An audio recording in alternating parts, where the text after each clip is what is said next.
Sesaat lagi Anda akan menyaksikan Damai Indonesiaku dipersembahkan oleh Wadimor tentu sarung kita.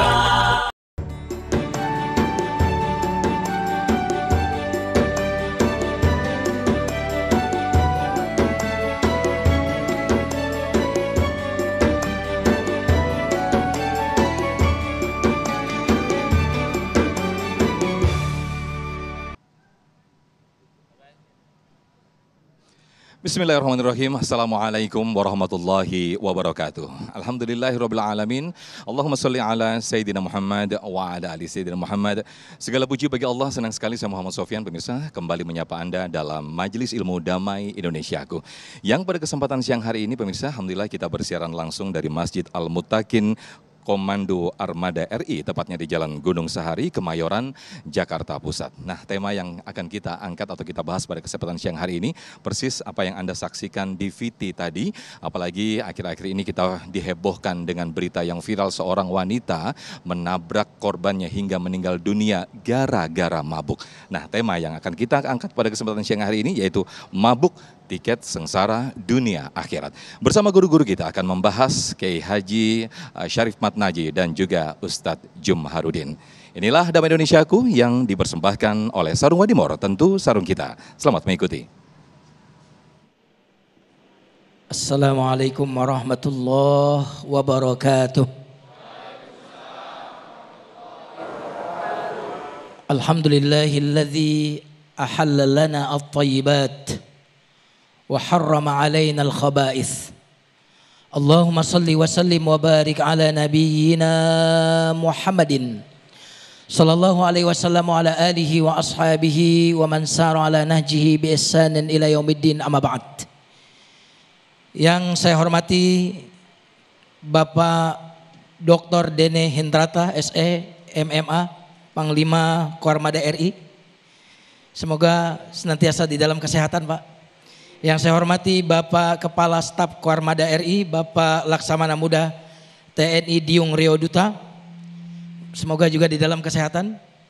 Yang saya hormati para asisten dan kasar Koarmada RI yang saya tidak sebutkan satu persatu. Semoga semuanya senantiasa di dalam kesehatan. Amin. Dan tentu yang saya hormati guru kita semuanya, Kiai Haji Syarif Matnaji. Semoga Allah senantiasa menjaga beliau. Amin ya rabbal alamin. Mabuk adalah tiket sengsara dunia dan akhirat. Subhanallah. Ini fenomena yang sering kita lihat. Mari kita perhatikan apakah di dalam Al-Quran, ini saya taruh dulu ya, biar nyaman.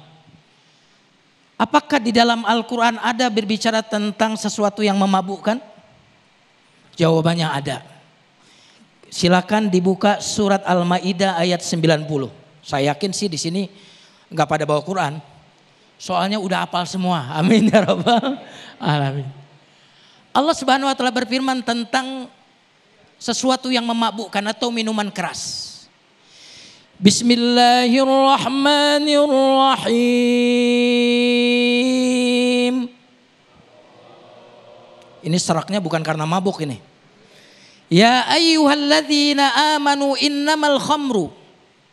Wahai orang-orang yang beriman, sesungguhnya khamr, minuman keras, wal maisir, judi, wal ansab, penyembelihan yang dipersembahkan untuk berhala, wal azlam adalah adu nasib,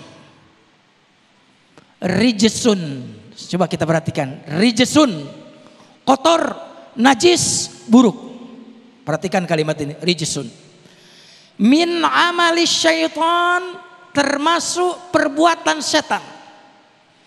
Fajtanibuh, maka jauhilah, la'allakum tuflihun. Coba perhatikan kasih sayang Allah. Sebenarnya di dalam Al-Quran itu nggak ada pengharaman sebenarnya. Setuju atau tidak, Pak? Ada nggak pengharaman dalam Quran? Ada nggak yang dilarang dari Quran? Tidak ada yang dilarang di Quran. Yang ada bukan larangan tapi perlindungan. Coba kira-kira kalau ada lampu merah, itu larangan atau perlindungan? Halo? Lampu merah itu perlindungan agar kita selamat atau larangan? Perlindungan. Kira-kira menutup aurat itu perlindungan atau penyempitan? Tidak ada larangan dalam agama kita, yang ada adalah perlindungan. Allah Subhanahu wa taala mengatakan jangan ini, jangan itu, karena dalam rangka kasih sayangnya kepada kita. Maka sangat sulit kita tertib lalu lintas kalau lampu merah itu kita anggap larangan. Labrak aja, larangan. Tapi kalau kita tahu bahwa lampu merah itu adalah perlindungan agar selamat, maka kita insya Allah akan tertib lalu lintas. Setuju atau tidak? Jamaah sekalian yang dimuliakan Allah. Lihat bagaimana Al-Quran menyebut minuman keras bersamaan dengan sesuatu yang sangat dosa besar. Disebut dengan judi, coba. Disebut dengan apa? Menyembah berhala.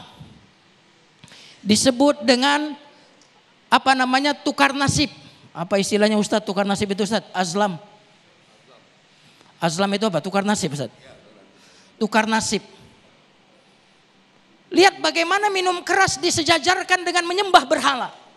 Kira-kira dosa besar atau dosa kecil? Disejajarkan dengan menyembah berhala, bayangkan. Kemudian disebut lagi dengan rijesun, najis. Kira-kira kalau udah disebut sama dengan menyembah berhala, disebut juga najis. Kira-kira nih orang otaknya yang sadar, orang otaknya yang sehat, kira-kira mau melakukan atau tidak? Mau melakukan atau tidak? Itulah rahasianya mengapa disebut min amali syaitan. Maka yang membuat orang jatuh kepada minuman keras, yang membuat orang jatuh kepada judi, itu memang dari godaan setan. Karena kalau kita pakai akal sehat, tidak mungkin kita akan melakukan itu. Dan mari kita lihat fajtanibu, jauhilah. Allah tidak mengatakan tinggalkanlah. Tapi Allah mengatakan jauh. Mana kira-kira yang lebih kuat larangannya? Tinggalkanlah atau jauhilah? Halo, kalau saya bilang tinggalkanlah dengan jauhilah, kira-kira mana yang lebih kuat larangannya? Jauhilah. Karena kalau kata fajtanibu, jauhilah, artinya apa? Kamu duduk di situ jangan. Berteman dengan orang mabok jangan. Apa namanya, di lingkungan orang mabuk jangan, menjual sesuatu yang memabukkan jangan. Subhanallah, itu kuat sekali. Seolah-olah Allah itu kalau asuransi nih biasanya melindungi kita setelah kejadian atau sebelum kejadian? Halo? Setelah kejadian atau sebelum kejadian?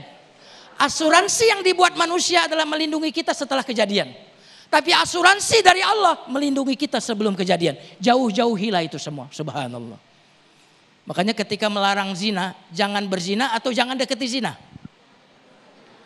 Halo? Jangan berzina atau jangan deketi zina. Kalau dekat saja sudah tidak boleh, apalagi? Lihat bagaimana kasih sayang Allah sampai Allah itu protect banget dengan kita. Jamaah sekalian yang dimuliakan Allah Subhanahu wa taala. Nah, sekarang mari kita lihat ayat 91 dari surat Al-Maidah. Mengapa Allah melarang kita minum minuman keras? Apa alasannya? Ada yang tahu? Boleh saya nanya Pak? Boleh saya nanya? Menurut Bapak sih, insya Allah salah nggak salah, insya Allah benar. Amin. Menurut Bapak nggak boleh minuman keras kenapa? Banyak mudaratnya Pak. Subhanallah. Betul atau tidak? 100 untuk Bapak, siapa ini? Pak Agus. Subhanallah. Tapi ada sisi yang lain Pak. Kenapa kok kita tidak minum minuman keras? Jawaban yang menurut saya paling luar biasa adalah karena Allah melarang, bukan karena sekedar ada mudaratnya. Kira-kira banyak enggak kira-kira orang yang tidak seiman kita tapi enggak mau mabuk, ada enggak? Dia enggak mau mabuk karena apa? Oh, karena mudarat.